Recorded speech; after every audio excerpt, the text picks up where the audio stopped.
Well, it's that time of the year when various runners, walkers and cyclists apparently travel the length of the country to raise money for their chosen charities.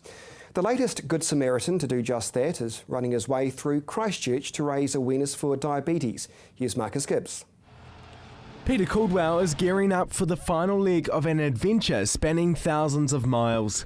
It's seen him travel from Cape Reinga to Christchurch on his bike so far, travelling an average of 100 kilometres a day. I arrived in Christchurch on Monday, 2 days ahead of schedule, and I've had no punctures. It's really been a very pleasant, enjoyable and mostly safe ride.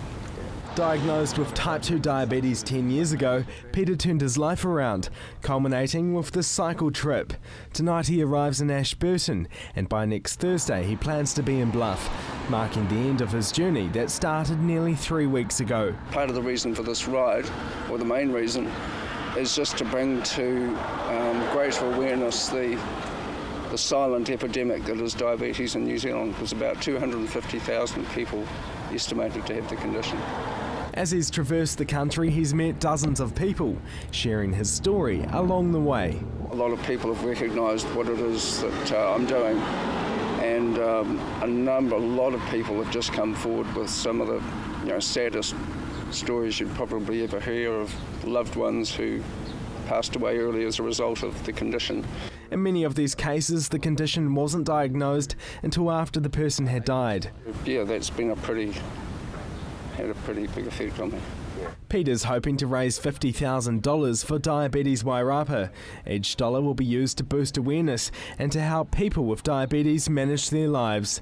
Sightseeing has been one of the bonuses of the trip. Peter's managed to see much of the country along the way. But nothing compares to Christchurch, and now nearly 4 years on from the 2011 earthquakes, parts of the city still remain broken, the roads bumpy and damaged houses abandoned. Along the Avon, particularly, the roads were up and down, and that's a very unusual feeling. You won't find that in any other city in the country.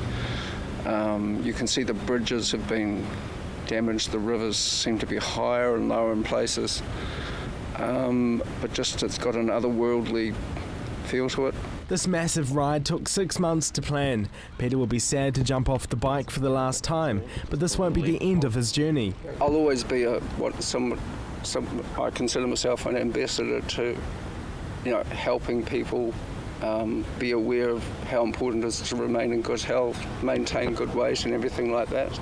There's still a week to go before he finishes his last ride, raising awareness for diabetes along the way. Marcus Gibbs, CTV News.